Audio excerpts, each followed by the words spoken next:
How does a man who is treated like an unwanted guest in his own house end up holding every key to his son's life? One quiet morning, I packed everything still under my name and drove away without a fight. That same night, their cards stopped working, and my son finally saw that the man they had pushed aside was the one keeping their whole life standing. Before we go any further, take a second to subscribe, hit the hype button, and like the video. It really helps the channel grow. And tell us in the comments, what would you do in this situation? I woke at 5:30, same as always. The house was silent except for the hum of the refrigerator I'd bought 12 years ago. I made coffee in the machine I'd purchased when Kian was still in college, back when he used to call me twice a week just to talk. Now he lived here with me, and we barely spoke 3 sentences a day. I scrambled eggs at the stove while the morning light crept through the kitchen window. The bills sat in a neat stack on the counter where I'd left them the night before. Electric, water, internet, property tax reminder. All paid from my account, all under my name. I folded the receipts and slipped them into my shirt pocket, same as I did every month. Ayala came down first, her phone already glowing in her hand. She wore yoga pants and an expensive jacket I'd seen her order online 2 weeks ago. She didn't look at me. "Morning," I said. She hummed something that might have been a greeting and poured herself coffee. She stood at the counter, scrolling, her back to me. "Eggs are ready if you want some."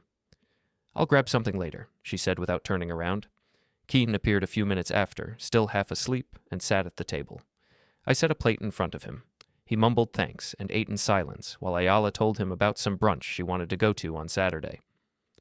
Naomi came down last, dragging her stuffed bear.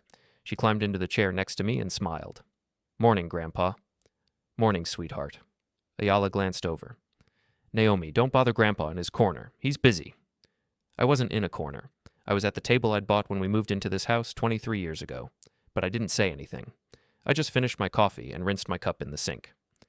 Later that morning, Ayala rearranged the living room. She pushed the couch against the far wall and moved the coffee table closer to the TV. My old armchair, the one I'd sat in every evening for 15 years, was gone. "Where's the chair?" I asked. "I put it in the garage," she said, fluffing a new pillow on the couch. "It looked cheap. This is better." "That chair was fine." "It didn't match." She stepped back and admired the room like she was staging a house for sale. "This is our space now. It should look good." Our space, not my house. I'd paid off the mortgage 3 years before Kian even met her, but somehow it had become theirs. That afternoon, Gerald came by. Ayala's father? He wore a polo shirt and khakis, the kind of outfit a man wears when he wants you to know he plays golf. He owned a small real estate office across town and liked to talk about property values and market trends as if he were closing million-dollar deals every week. Ayala gave him a tour like he hadn't been here a dozen times already. She walked him through the kitchen, pointing out the new backsplash she'd had installed. She didn't mention that I'd paid for it. She showed him the living room, gesturing at the furniture arrangement as if she'd designed it herself.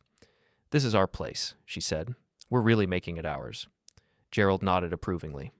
"Good bones. You two are smart to invest in it." I stood in the hallway with a tray of iced tea I'd just made. Ayala saw me and waved me over like I was the help. "Asher, bring those out to the patio, will you?" I set the tray down on the table outside and went back in. Neither of them said thank you. At dinner that night, Ayala complained loudly about expenses. She sat across from Kian, her phone open to some budget app she never actually followed. "We're covering everything," she said. "All the bills, groceries, everything. It's too much."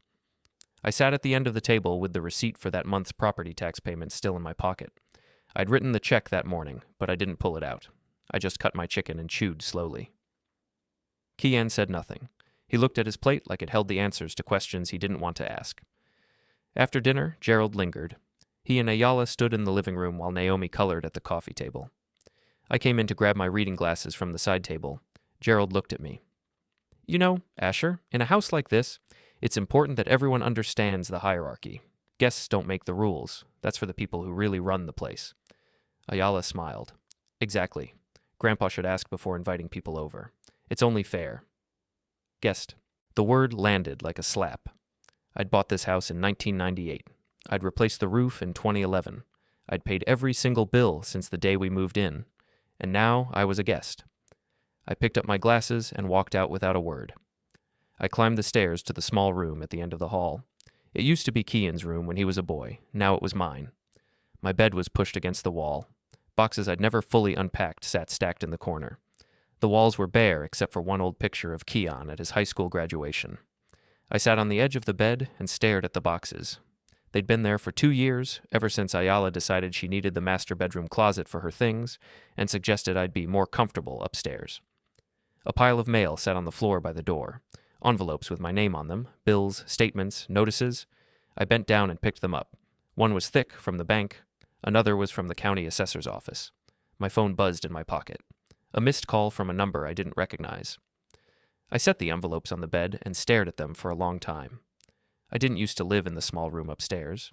I used to live in my own house like a man who'd earned it, but that was before Kian and Ayala moved in for a few months. That was 4 years ago. Kian had lost a freelance contract. Some tech startup folded, and he found himself without steady work. He called me one afternoon, his voice tight with embarrassment, and asked if he and Ayala could stay with me while he got back on his feet. Naomi was 3 years old then, and I couldn't say no. "Just until I land something solid," he said. "A couple months, maybe 3. I cleared out the guest room and helped them carry boxes up the stairs. Ayala thanked me that first week. She even cooked dinner twice. But after a month, the thank yous stopped. After 2 months, she started rearranging the furniture. After 6 months, she told me the master bedroom had better light for Naomi's morning routine, and would I mind switching rooms? I minded. But I moved my things upstairs anyway. Now, 4 years later, they were still here. Kian worked freelance project management gigs when he felt like it, and sometimes he'd come down to the scrapyard to help, though mostly he sat in the office and made phone calls that had nothing to do with the business. Ayala didn't work at all. She went to yoga classes, met friends for brunch, and spent hours online shopping for things we didn't need. And I paid for everything. The scrapyard was mine. I'd built it from nothing 30 years ago, buying a patch of cracked asphalt and a rusted fence on the edge of town and turning it into a steady business. Non-ferrous metals. Copper, aluminum, brass, stainless steel. I worked the yard myself back then, sorting scrap with gloves so worn they had holes in the palms. Now I had 3 employees and contracts with local contractors and demolition crews. It wasn't glamorous, but it was mine, and it made enough to keep the lights on. Marla ran the office. She was 45, sharp-eyed, and the only person I trusted to handle the books.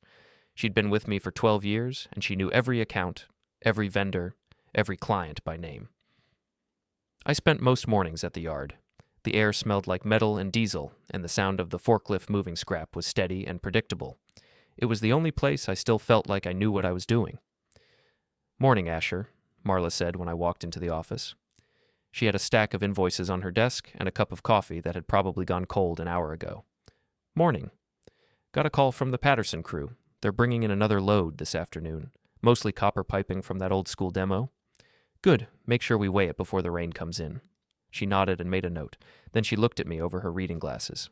"You okay?" "Fine." "You don't look fine." I shrugged and sat down at the desk in the corner. I used to hope Kian would take over this business someday. I'd imagined him learning the contracts, understanding the market, maybe even expanding into something bigger, but he never showed interest. He thought the scrapyard was beneath him, something blue-collar and small. Ayala thought the same. I opened the filing cabinet and pulled out an old folder. Inside was the paperwork from 5 years ago when I'd co-signed a credit card for Kian and Ayala. It was supposed to be for emergencies. But the statements showed charges at restaurants, clothing stores, electronics shops, hundreds of dollars every month. I'd added Kian as an authorized user on one of my business cards too, thinking it would help him with expenses while he looked for work. That card had even higher balances. I closed the folder and slid it back into the drawer. Marla watched me but didn't ask. Later that afternoon, I stopped by the coffee shop on the way home. I needed a break from the house, from the silence that felt heavier than any argument. I ordered a black coffee and sat in the corner booth with a newspaper I wasn't really reading. Ayala came in 10 minutes later with 2 of her friends. They didn't see me. They sat at a table near the window, laughing and talking loudly. I folded the newspaper and listened. "Honestly, it's exhausting," Ayala said. "I love Kian, but having to manage everything, including feeding an extra old man, it's a lot." Her friends laughed. "You're a saint," one of them said. "We'll sort the house papers soon," Ayala continued. "Get everything in our names. It's ridiculous that it's taken this long." I set my coffee down carefully. My hand didn't shake, but something in my chest did. They talked for another 20 minutes. I didn't hear most of it. I left before they saw me, walked to my truck, and sat in the driver's seat with the engine off. That evening, I came home to find the mail tray on the kitchen counter overflowing. Ayala had insisted months ago that all mail go in one place so she could keep things tidy, but I'd noticed that envelopes with my name on them often disappeared before I read them. Bank statements, tax notices, renewal reminders. I dug through the pile and found 3 envelopes addressed to me that I hadn't seen before. I took them upstairs and opened them in my room.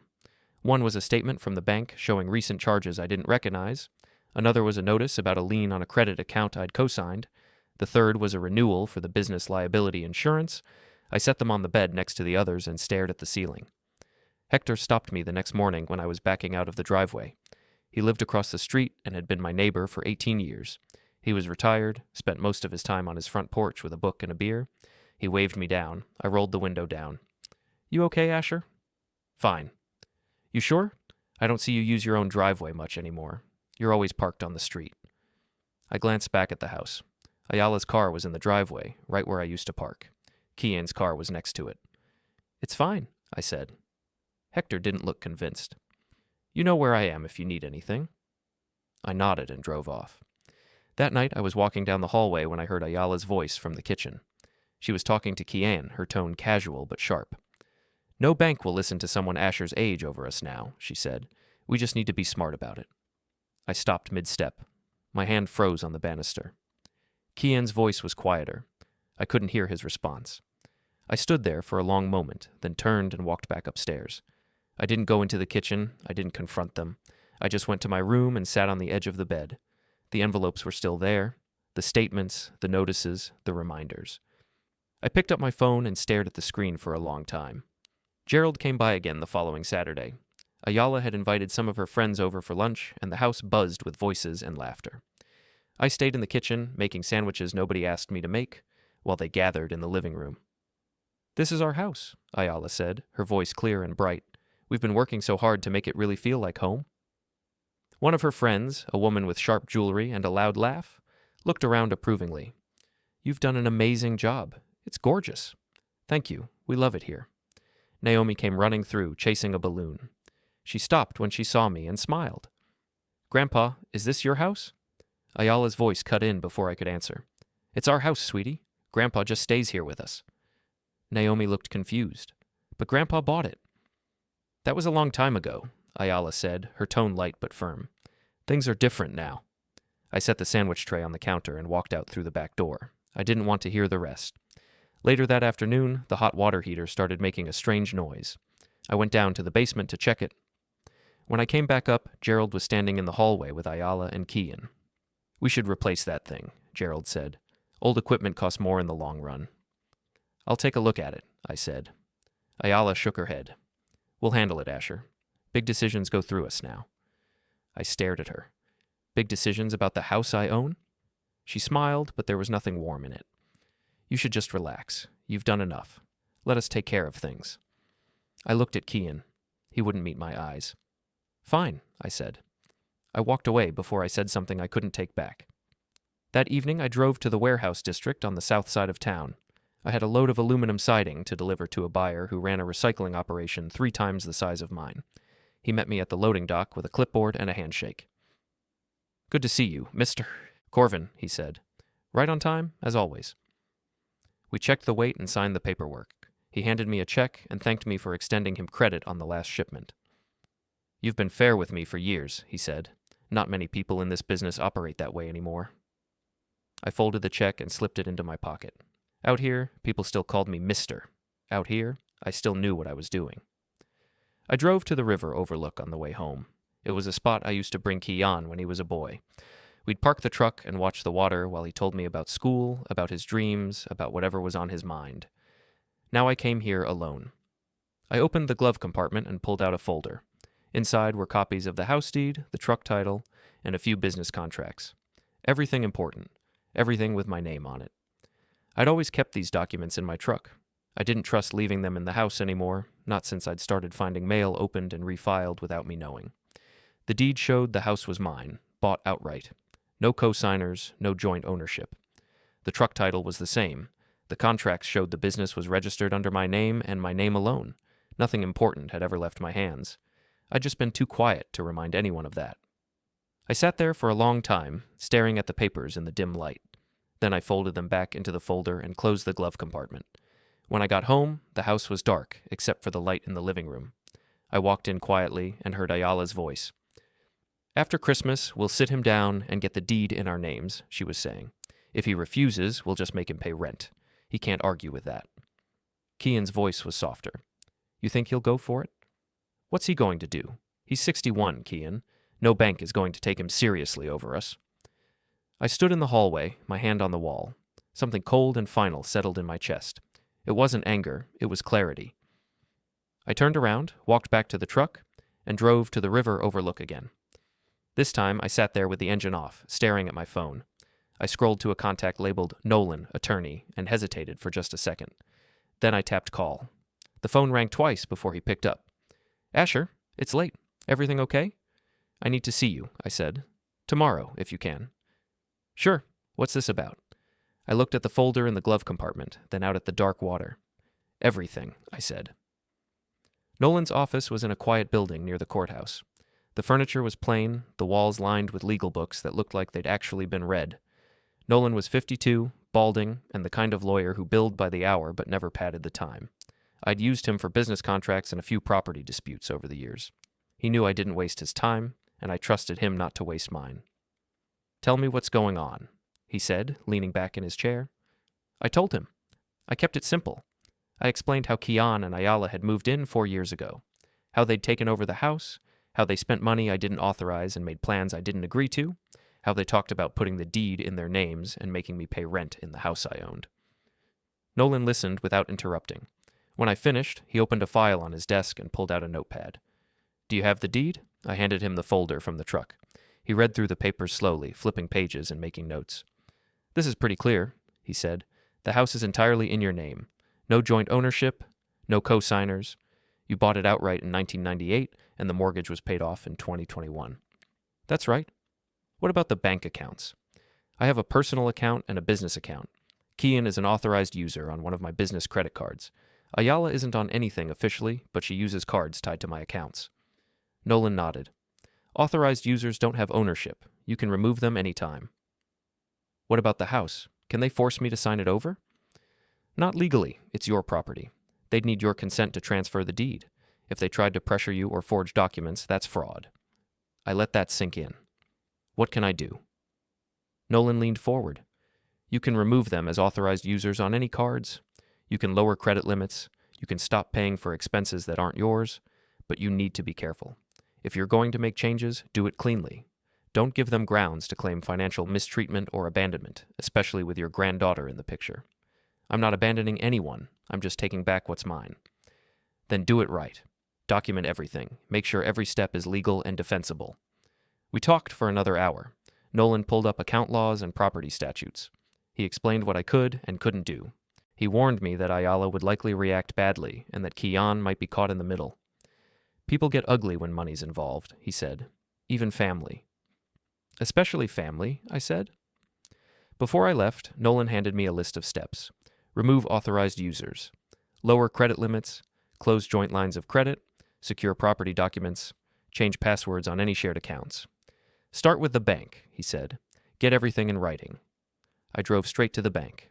It was a small branch, the same one I'd used for 30 years. The manager, a woman named Rita, recognized me immediately. "Mr. Corvin, what can I do for you?" I sat down in her office and explained what I needed. I kept my voice calm and my words precise. I wasn't angry, I was just done. Rita pulled up my accounts on her computer. We went through them one by one. The personal account, the business account, the credit cards. "Kian is listed as an authorized user here," she said, pointing at the screen. "And here. I want him removed. I can do that. It'll take effect immediately." "What about limits?" "You can lower them to whatever you want. If there are pending charges, they'll go through, but anything new will be declined if it's over the limit." "Lower them," I said. We went through the numbers. I set new limits on every card Kian and Ayala had access to. Limits so low they'd barely cover groceries. Rita typed quickly, pausing occasionally to confirm details. "This will cause problems," she said quietly. "I know." She printed out the paperwork. I signed everything, and she made copies and handed me a folder with all the forms. "You're sure about this?" "Completely." When I got back to the scrapyard, Marla was waiting. I asked her to pull statements from the last 6 months. She didn't ask why. She just printed everything and laid it out on the desk. The numbers were worse than I'd thought. Restaurants, clothing stores, online purchases, hundreds of dollars every week, sometimes more, charges I'd never authorized, expenses I'd never agreed to. Marla filed everything into labeled folders. You want me to do anything with these? Just keep them safe. She nodded and locked the folders in the filing cabinet. That evening, I got a text from Ayala. It was a confirmation from a furniture store. She'd ordered a new dining set for the house. The charge was over $2,000. I didn't respond. I just checked my phone for the email notification from the bank. It came through 5 minutes later. Card limit changes are now active. I set the phone down and stared at it. Somewhere across town, Ayala's card was about to be declined for the first time. I didn't smile. I didn't feel victorious. I just felt calm. I woke up at 4 a.m. The house was silent except for the sound of my own breathing.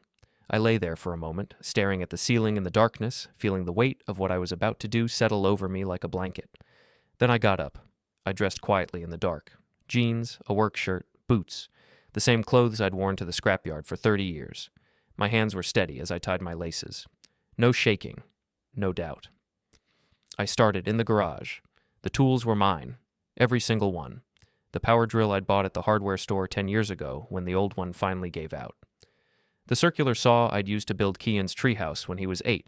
The socket set my father had given me when I opened the scrapyard, back when he was still alive to see me make something of myself. I loaded them into the truck bed one by one, organizing them the way I always did. Toolbox first, then the larger equipment. Everything had its place. Everything fit. The washer and dryer were next. I'd bought them 4 years ago when Kian and Ayala moved in. Ayala had complained about the old set, said they were too small for a family. I'd driven to the appliance store that same weekend and paid cash for new ones. The receipts were still in my filing cabinet at the office, dated and saved. I unplugged them carefully, disconnected the hoses, and used a dolly to wheel them out. They were heavy, but I'd moved heavier things. The washer went in first, then the dryer. I secured them with straps and checked twice to make sure they wouldn't shift during the drive. Back inside, I moved through the house like a man on a mission. The coffee maker from the kitchen, the microwave I'd replaced 2 years ago, the desk lamp from my room, the small TV I'd bought when they took over the living room and I needed something to watch in the evenings. I took my clothes, my books, the old radio from the garage, the space heater I'd used in the winter when they kept the thermostat too low. Every item had a story, a receipt, a memory of me buying it and bringing it home. I didn't take anything that wasn't mine. Not a plate, not a towel, not a picture frame. If I couldn't prove I'd paid for it, I left it behind. It took 3 hours to load everything. The truck was full by the time the sun started to rise. Boxes stacked neatly, tied down with bungee cords. Everything secure. I went back inside one last time. The house felt different now. Emptier. Colder. The kitchen looked strange without the coffee maker on the counter. The living room felt hollow without the lamp I used to read by. Upstairs, my room was completely bare except for the bed frame and a single box I'd left on purpose. Inside that box were photos. Kian as a baby, Kian learning to ride a bike, Kian at his high school graduation, grinning at the camera with his whole future ahead of him. Back when he still called me Dad instead of Asher. Back when he still asked for my advice. I closed the box and left it there. I didn't want those memories anymore. They belonged to a version of my son that didn't exist. I drove to the notary's office as soon as it opened. Nolan had prepared everything in advance. The paperwork was stacked on the counter, each page flagged with a colored tab where I needed to sign. The notary was a woman in her 50s with reading glasses on a chain. She knew Nolan, trusted his work, and didn't ask unnecessary questions. "You understand what you're signing?" she asked. "Yes." The first form removed me as guarantor on Kian's car loan. The bank had required a co-signer when he bought it 3 years ago because his credit wasn't strong enough. I'd signed without hesitation. Now I was taking my name off. If he couldn't make the payments, that was his problem. The second form closed a shared line of credit. It had been opened when Ayala first moved in, meant for household emergencies. The balance was maxed out. Every charge was for things that weren't emergencies: furniture, electronics, clothes, vacations. The third form updated my mailing address. Every account, every bill, every notice would now go to the scrapyard office. Nothing would come to the house, nothing with my name on it.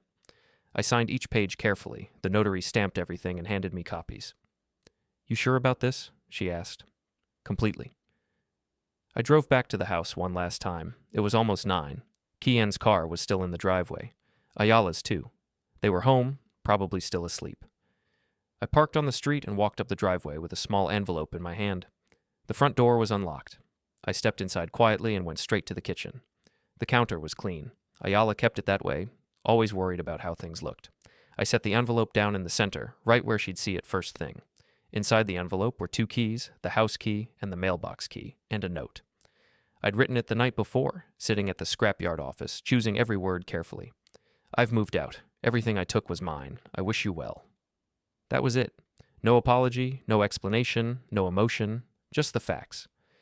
I stood there for a moment, looking at the kitchen one last time, the table where I'd eaten breakfast every morning for 23 years, the window where I used to watch Kian play in the backyard when he was small, the refrigerator covered with Naomi's drawings. Then I turned and walked out. Hector was on his porch when I pulled into his driveway. He had a cup of coffee in his hand and a newspaper folded on his lap. He looked at the loaded truck and set his coffee down. "Morning, Asher." "Morning." He walked over slowly, studying the boxes and furniture in the truck bed. His expression didn't change, but I saw understanding flicker in his eyes. "They finally pushed too far?" he asked. "Something like that." He nodded. "Where are you headed?" "Got a rental across town. One of my clients owns a few properties. He helped me find something quiet." "You need any help unloading?" "No, I'm good." Hector leaned against the truck and crossed his arms. He looked at me for a long moment, the way old friends do when they're trying to decide if they should say something or stay quiet. "You're giving them exactly what they asked for, aren't you?" he finally said. "That's right." He smiled, but there was no humor in it, just recognition. "Good luck, Asher. You know where I am if you need anything." "I know." I drove across town to the rental apartment. It was in a quiet complex near the industrial district, not far from the scrapyard. 1 bedroom, a small kitchenette, a bathroom with a shower that worked. The walls were beige, the carpet was clean, the view from the window was a parking lot and a chain-link fence. It was perfect. I unloaded the truck piece by piece. The washer and dryer went into the closet space by the bathroom. The tools went into a corner of the living room. My clothes went into the bedroom closet. The coffee maker went on the kitchen counter. By noon, everything was inside. The apartment looked like a place where someone lived. Not a home, not yet, but a space that was mine. I sat on the couch and opened a microwave dinner. Meatloaf and mashed potatoes. I ate slowly, staring at the blank TV screen mounted on the wall. My phone was on the coffee table. I'd turned the sound off hours ago, but I could still see the screen light up when notifications came through. The first alert arrived at 6:15 in the evening. A bank notification. Pending card transaction declined. Household card. Restaurant pre-authorization. I stared at it for a moment, then set the phone back down. 2 minutes later, another alert. Transaction declined. Business card, online purchase. Then the calls started. Kian's name flashed on the screen. The phone buzzed against the table. I watched it ring until it stopped. 30 seconds later, it started again. Then Ayala's name appeared. She called twice, then Kian again, then Ayala. Back and forth, over and over. I didn't answer. I just sat there in the quiet apartment, watching the phone light up like a beacon in the dark, and felt nothing but calm. The restaurant was loud. Saturday night. Families crowded around tables, servers weaving between chairs with trays balanced on their shoulders. The smell of grilled meat and fried appetizers hung in the air. Glasses clinked, silverware scraped against plates. Conversations overlapped into a steady hum of noise. I sat in a small booth in the far corner, away from the main dining area. The spot gave me a clear view of the entrance and most of the restaurant floor. I'd arrived early, ordered a burger and water, and eaten slowly while I waited. Kian and Ayala arrived just after 7. They weren't alone. Gerald was with them, dressed in a button-down shirt and slacks like he was attending a business dinner. 2 of Ayala's friends followed behind, both women I'd seen at the house before, and Naomi, holding her mother's hand, her face bright with the kind of excitement kids have when going somewhere special. The hostess led them to a large table in the center of the restaurant. Prime seating, visible, the kind of table that said you were important. Ayala was talking before she even sat down. Her voice carried across the room, animated and confident. She gestured with her hands, smiling at her friends, touching Kian's arm like she was sharing a secret. Gerald pulled out a chair for himself and settled in with the posture of a man who expected to be listened to. Kian looked tired. There were shadows under his eyes, and his shoulders were hunched in a way that made him seem smaller than he was. But he smiled when Ayala laughed, nodded when Gerald spoke, played along like he'd learned to do. Naomi sat between her parents, coloring on the paper menu the server had brought her. She hummed to herself. oblivious to the tension I could already see building in Kian's jaw. I watched from my booth. They didn't see me. Why would they? They were too busy being the center of their own world. The server came by, and they ordered. Appetizers first, a platter of fried calamari, stuffed mushrooms, mozzarella sticks for Naomi, then drinks, wine for the adults, soda for Naomi, then entrees, steaks, pasta, a grilled salmon. Everything came out perfectly. The server was efficient, attentive, the table filled with plates and glasses. They ate and talked and laughed. Ayala told a story about a yoga retreat she wanted to attend. Gerald talked about some property he was trying to flip. The friends nodded and smiled and chimed in with their own stories. Kian checked his phone twice. Both times, Ayala glanced at him with a look that said he should put it away. He did. I finished my burger and ordered a coffee. The server brought it in a heavy ceramic mug, black and steaming. I sipped it slowly, keeping my eyes on their table. When the dessert menus came, Ayala ordered a cheesecake to share. Gerald ordered tiramisu. The friends split a chocolate lava cake. Naomi got ice cream with sprinkles. They were celebrating. I didn't know what. Maybe nothing. Maybe Ayala just wanted to show off. Maybe this was her way of proving she'd made it, that she was living the life she always thought she deserved. The server cleared the plates and brought the check. It came in a black folder, set discreetly at the edge of the table. Ayala reached for it immediately, pulling it toward her with the confidence of someone who'd never had a card declined in her life. She opened the folder, glanced at the total, and smiled. Then she pulled a card from her wallet and slid it into the folder without hesitation. The server picked it up and walked toward the register. Ayala turned back to the table and said something that made everyone laugh. Gerald leaned back in his chair, looking satisfied. Kian rubbed his temples like he had a headache. The server came back a minute later. She approached the table slowly, her face professionally neutral, but her body language uncertain. She leaned down and spoke quietly to Ayala. I couldn't hear the words, but I saw Ayala's expression change. The smile faltered. Her eyebrows drew together. She said something to the server. The server nodded and walked away with the card again. Ayala looked at Kian. He shrugged. She pulled out her phone and started typing. 2 minutes later, the server came back. This time, her face was apologetic. She leaned down again and spoke even more quietly. I saw her lips form the word declined. Ayala's face flushed. She pulled another card from her wallet, this one from a different bank. She handed it over with a tight smile. The server walked away. The table had gone quiet. Gerald was watching. The friends exchanged glances. Naomi looked up from her ice cream, confused. The server returned a third time. Her expression said everything before she even spoke. Ayala's face went from red to pale. She stared at the server like she'd just been slapped. "That's impossible," she said, loud enough for nearby tables to hear. "Try it again." "I've tried it 3 times, ma'am," the server said gently. "The system says the card has insufficient funds." "That's wrong. There's money on that card." The server didn't respond. She just stood there, holding the folder awkwardly. Gerald cleared his throat. "Ayala, just use a different card." "I don't have another one." "What about the business card?" Kian said quietly. Ayala pulled it out and handed it to the server. "This one will work." The server walked away again. The table was completely silent now. Naomi had stopped eating. The friends were looking at their phones, pretending not to notice. When the server came back, her face said it all. "I'm sorry," she said.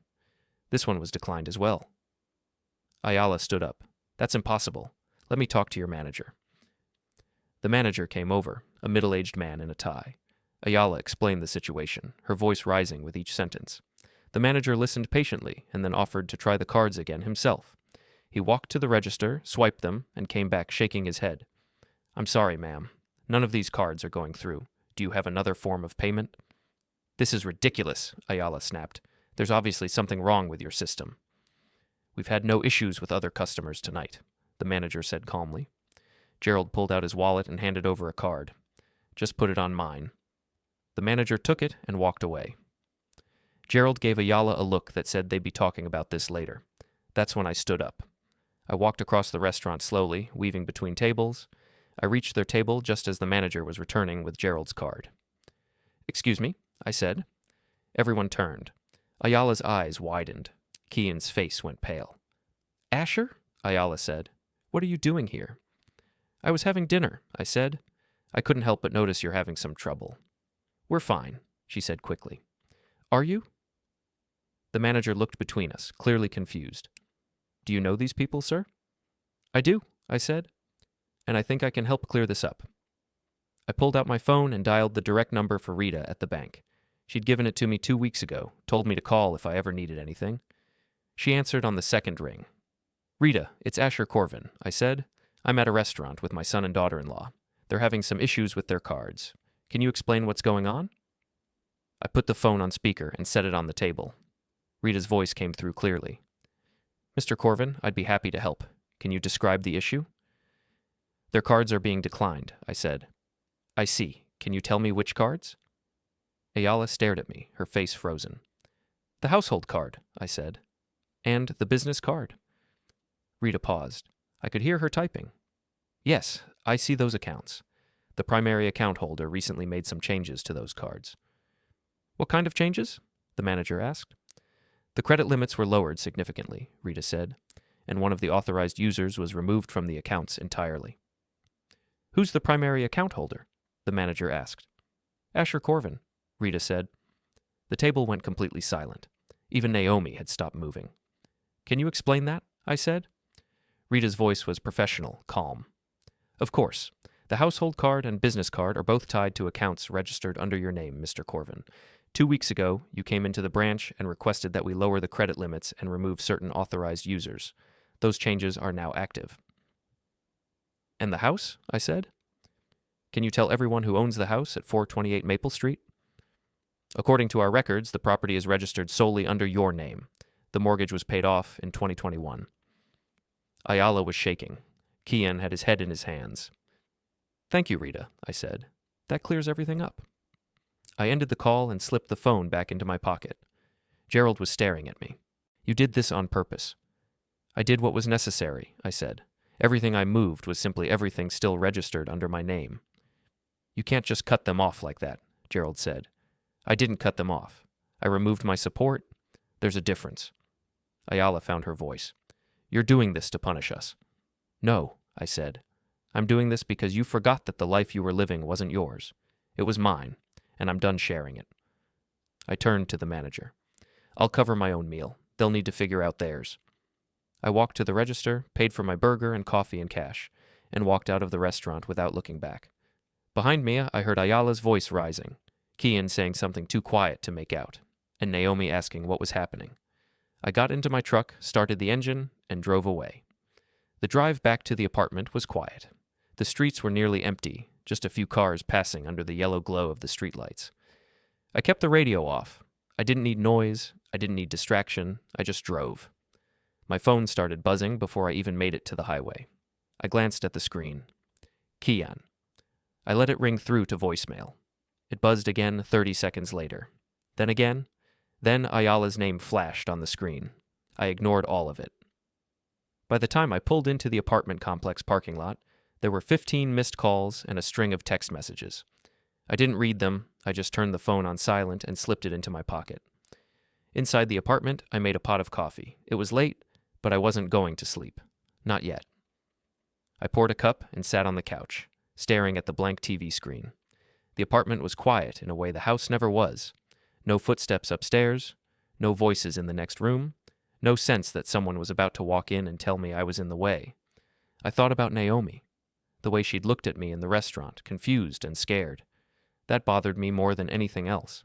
She didn't deserve to be caught in the middle of this, but I didn't know how to protect her without enabling the people who were using her as a shield. My phone buzzed on the coffee table. I picked it up and finally looked at the messages. Kian. Dad, what the hell are you doing? Kian. Call me back. We need to talk. Kian. You can't just leave us like this. Ayala. You're going to regret this. Ayala. We're going to take you to court. Ayala. You can't abandon your family. I deleted the messages without responding. The next morning I went to the scrapyard. Sunday was usually a quiet day, but I needed to be somewhere familiar, somewhere that made sense. Marla was already there when I arrived. She looked up from her desk when I walked in, her eyes sharp and knowing. You did it, she said. I did. How'd they take it? Badly, she nodded. They'll come after you. Let them. I spent the day organizing files. Marla helped me pull every document related to the house, the accounts, the business. We made copies of everything, receipts for appliances, statements showing unauthorized charges, the deed, the loan papers, the titles. By the end of the day, we had 3 binders full of evidence. Everything dated, labeled, and indexed. "This is airtight," Marla said. "If they try to take you to court, they won't have a leg to stand on." "I know." She closed the last binder and looked at me. "You okay?" "I'm fine." "You don't look fine." I didn't respond. I just stared at the binders on the desk, thinking about how 30 years of work and trust could be reduced to paper in plastic sleeves. "You did the right thing," Marla said quietly. "You know that, right?" "I know." But knowing something and feeling good about it are 2 different things. Monday morning, Nolan called. "They contacted a lawyer," he said. "Someone from Gerald's network. They're talking about suing you for abandonment and financial mistreatment." "Can they?" "They can try, but they won't win. Everything you did was legal. You removed yourself from accounts you were the primary holder on. You took property you legally owned. You didn't break any laws. What about Naomi? What about her? Can they use her against me? Claim I'm abandoning my granddaughter?" Nolan paused. "They might try, but you're not her legal guardian. You have no financial or custodial obligation to her. If Kian and Ayala can't support her, that's their responsibility, not yours." "That doesn't make it easier." "I know," Nolan said. "But you need to protect yourself first. If you let them guilt you back into that situation, nothing will change." I thanked him and hung up. That afternoon, Hector showed up at the scrapyard. He walked into the office with his hands in his pockets and a grim expression on his face. "Thought I'd check on you," he said. "I'm fine. Ayala came by my house yesterday. Wanted to know where you were staying." "What did you tell her?" "Nothing. Told her I didn't know." "Good." Hector sat down in the chair across from my desk. "She's telling everyone you abandoned them. Says you're a terrible father. Says you're trying to ruin Kian's life. Let her talk. People are listening, Asher. Some of the neighbors are buying it." "I don't care." Hector studied me for a long moment. "You sure about that?" "Yes." He nodded slowly. "All right. Just wanted you to know." After he left, I sat at my desk and stared at the phone. Part of me wanted to call Kian. Part of me wanted to explain everything, to make him understand why I'd done what I'd done, but I didn't, because I knew it wouldn't matter. Kian had made his choice a long time ago. He'd chosen Ayala's version of the world over mine. He'd chosen comfort over truth, and I couldn't save someone who didn't want to be saved. The calls didn't stop. Every day my phone buzzed with new messages. Kian, Ayala, even Gerald once, his voice cold and clipped on the voicemail demanding I do the right thing. I didn't respond to any of them. On Wednesday, Ayala showed up at the scrapyard. I was in the office when Marla knocked on the door. "You've got a visitor," she said. Her tone told me everything I needed to know. I looked through the window. Ayala was standing by her car in the parking lot, arms crossed, face tight with anger. She dressed up for this, like she thought appearance would give her leverage. Blouse and slacks, hair styled, makeup perfect. "You want me to send her away?" Marla asked. "No, I'll talk to her." I walked outside. Ayala turned when she heard the door, her eyes locking onto mine. "We need to talk," she said. "So talk." She glanced around the yard, at the piles of scrap metal and the workers moving forklifts in the background. "Here? Here's fine." Her jaw tightened. "You're really going to do this? You're really going to stand there and pretend like you didn't just destroy your own family?" "I didn't destroy anything. I stopped paying for a life you pretended was yours. That house is as much ours as it is yours." "No," I said. "It's mine. The deed says so. The bank says so. The law says so. Kian grew up in that house. And I bought it. I paid for it. I maintained it. You just lived in it." Her face flushed red. "You're doing this to hurt us." "I'm doing this to stop you from using me." "Using you?" She laughed, sharp and bitter. "We took care of you. We let you stay in our home. We made sure you weren't alone." "Your home?" I repeated. "That's the problem, Ayala. You actually believe that.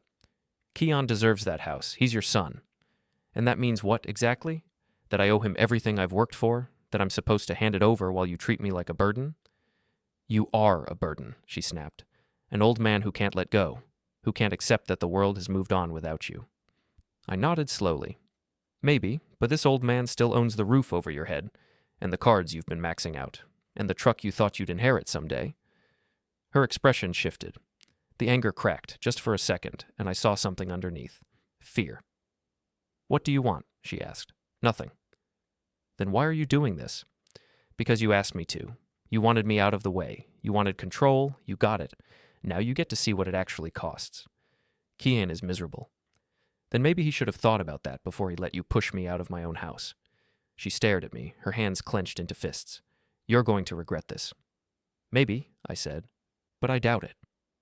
She turned and walked back to her car. She slammed the door and drove off, tires kicking up dust as she left the yard. Marla was waiting inside. That went well. As well as it could. She's not going to give up. I know. You ready for that? I thought about it. About the calls, the messages, the accusations, the pressure. Yes, I said. I'm ready. That night, I got a call from a number I didn't recognize. I almost didn't answer, but something made me pick up. Mr. Corvin? A woman's voice asked. Yes? This is Linda Farmer. I'm a social worker with the county. I'm calling because we received a report regarding your granddaughter, Naomi. My stomach dropped. What kind of report? A concern was filed about her living situation. The report claims that you recently withdrew financial support from the household and that the family is now struggling to meet basic needs. Who filed the report? I can't disclose that information. But I knew. Ayala. Ms. Farmer, I said carefully. I'm not Naomi's legal guardian. I have no custodial or financial responsibility for her.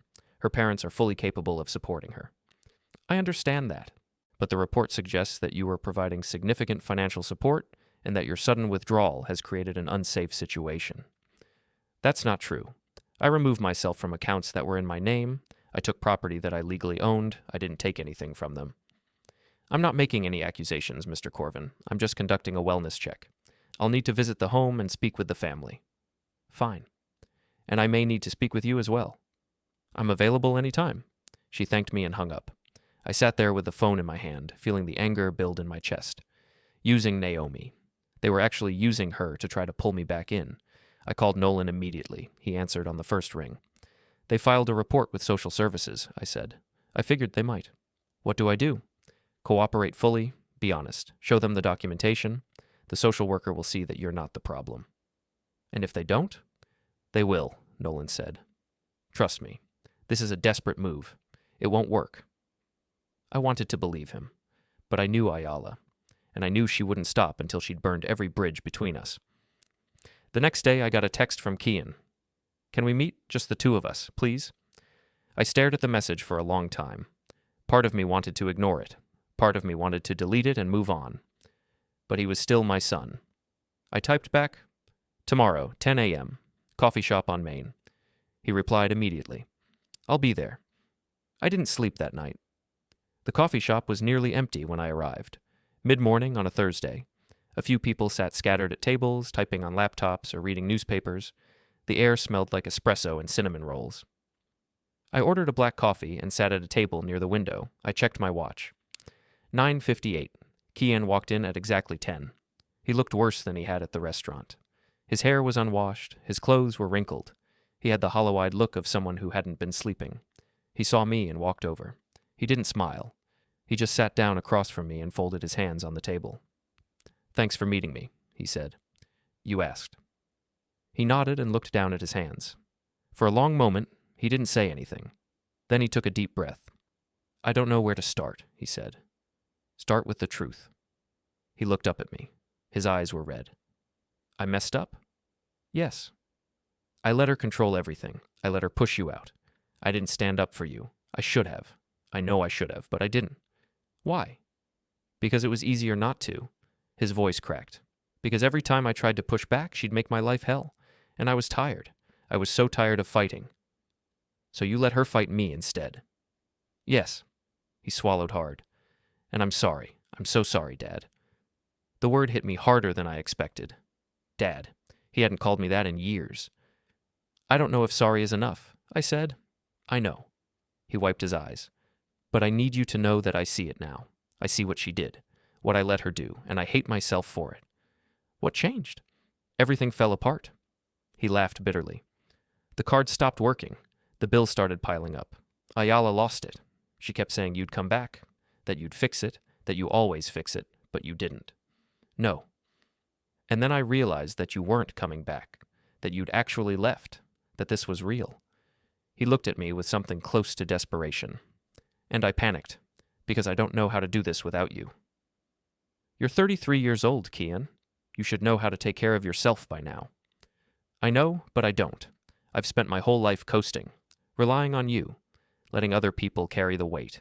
And now I'm drowning. I drank my coffee and watched him. He looked broken, lost, like a child who just realized the safety net was gone. What do you want from me? I asked. I don't know. He shook his head. I want to fix this. I want to make it right. But I don't know how. You start by taking responsibility for yourself, for your daughter, for your choices. I'm trying.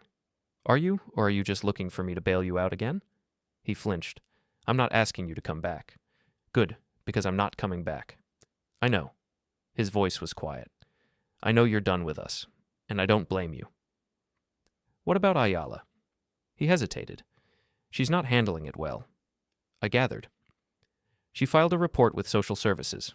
She told them you abandoned Naomi, that you left us in a dangerous situation. I know. The social worker called me. She's lying, Dad. Naomi's fine. We're managing. Barely, but we're managing. Ayala just wanted to hurt you. Why are you telling me this? Because I'm done protecting her. He looked at me directly. I'm filing for separation, maybe permanent.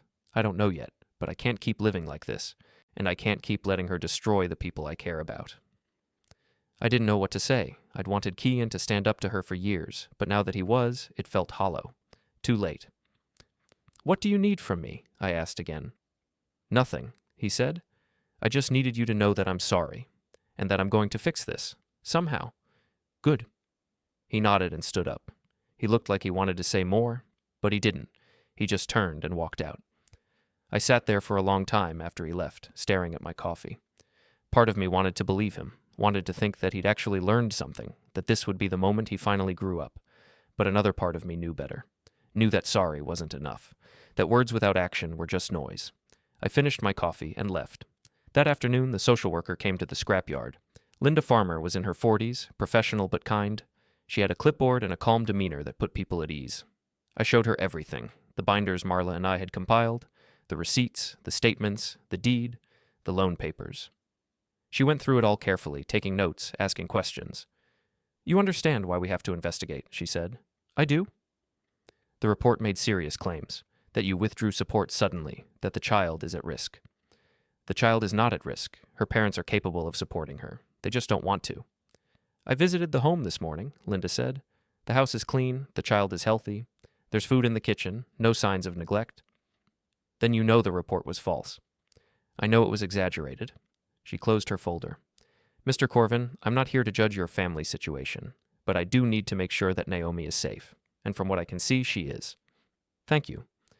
That said, I'd encourage you to consider reconciliation, not for Ayala's sake, for your granddaughter's. I am considering her, I said. That's why I'm not going back. She deserves to grow up in a house where people are honest, where people take responsibility. I can't give her that if I enable the people who are lying to her. Linda nodded slowly. I understand. She left a few minutes later. I watched her drive away and felt a weight lift. One more threat neutralized. That night, I sat in my apartment and stared at my phone. No calls, no messages, just silence. It felt strange, like the storm had finally passed. I thought about Kian, about the coffee shop, about the look in his eyes when he said he was filing for separation. Maybe he meant it. Maybe he'd actually follow through. But even if he did, it didn't change what had happened. It didn't erase the years of disrespect, the lies, the manipulation. It just meant that maybe someday we'd find a way to talk again. But not today. Today, I was still done. 2 weeks later, I was at the scrapyard when my phone buzzed, a text from Kian. Ayala's moving out, taking Naomi to her dad's place. I'm staying at the house, for now. I read it twice and set the phone down. I didn't respond. Marla looked up from her desk. Everything okay? Kian and Ayala are separating. Good. Maybe. She didn't push. She just went back to her paperwork. That afternoon, Gerald called. I almost didn't answer, but curiosity got the better of me. Asher, he said. His voice was tight, controlled, angry. Gerald, you destroyed my daughter's marriage. No, your daughter destroyed her marriage. I just stopped paying for it. She's moving back in with me, with Naomi, because she has nowhere else to go. That's not my problem. You're a coward, he spat, a selfish old man who couldn't handle being irrelevant. If that's what you need to believe, Kian is better off without you. We'll see. He hung up. I deleted the call log and went back to work. A month passed, then 2. The apartment became home, the scrapyard stayed steady, life moved forward in a way it hadn't in years. Kian texted occasionally. Short updates. Got a new contract. Naomi asks about you. I'm figuring it out. I never responded, but I read every message. One Saturday afternoon, I was at the hardware store when I ran into Hector. He was buying paint for his fence. Asher, he said, shaking my hand. How are you doing? Good. Heard Ayala moved out. She did. Kian staying in the house? For now? Hector nodded. You ever going to talk to him? Maybe, someday. But not today. No, not today.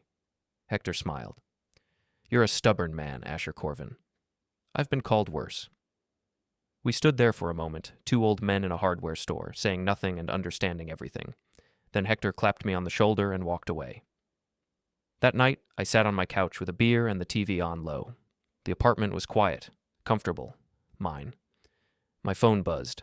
Another text from Kian. I know you're not ready to talk, but when you are, I'll be here. I owe you that much.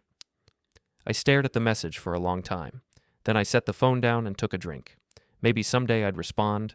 Maybe someday I'd walk back into that house and sit at that table and have a conversation with my son like we used to, but not yet. For now, I had everything I needed. A place to live, a business that worked, peace. And for the first time in 4 years, I didn't feel like a guest in my own life. I felt like a man who'd finally taken back what was his. 3 months after I left, Kian called. Not texted, called. I stared at the screen for 3 rings before I answered. Dad? I'm here. His voice was shaky. Can you come over to the house? I need to show you something. What is it? Just, please, I need you to see this. I drove to the house for the first time since I'd left. Kian's car was in the driveway. Ayala's was gone. The yard looked the same. The house looked smaller somehow. Kian opened the door before I could knock. His face was pale, serious. Come in. I followed him inside. The living room was different. The furniture Ayala had rearranged was gone. My old armchair was back, sitting in its original spot by the window. I found something, Kian said. He led me to the kitchen table. There was a stack of papers spread across the surface. Bank statements, credit card bills, loan documents. I went through everything after she left, he said. I wanted to understand how bad it really was. I looked at the papers. Charges I'd never seen. Loans I didn't know existed. Credit lines opened in my name without my knowledge. She forged your signature, Kian said quietly, on at least 3 different accounts. I have proof. My hands tightened into fists. I'm so sorry, he said. I didn't know. I swear I didn't know. I picked up one of the statements. A credit card with a $15,000 balance. All charges for luxury items, jewelry, vacations, designer clothes. I'm pressing charges, Kian said, against her, for fraud, for forgery. I already talked to a lawyer. I looked at him. Really looked at him. He wasn't the same man who'd sat across from me in the coffee shop. Something had changed. Something had hardened. You're sure? I asked. Yes. This will destroy her. She destroyed us first. I set the statement down and exhaled slowly. Part of me felt vindicated. Part of me just felt tired. What do you need from me? I asked. Your testimony, if it goes to court. You'll have it. He nodded. His eyes were wet. Thank you. Don't thank me yet. I know I don't deserve your forgiveness, he said, but I'm going to spend the rest of my life earning it back. Good. We stood there in the kitchen, surrounded by evidence of betrayal, and for the first time in years, I felt like I was standing next to my son instead of across from him. 6 months later, Ayala was charged with fraud and forgery. The case was straightforward. The evidence was overwhelming. She pleaded guilty to avoid trial. Gerald tried to pay for a better lawyer, tried to make it go away, but the law didn't care about his real estate connections or his money. She was sentenced to probation, community service, and restitution.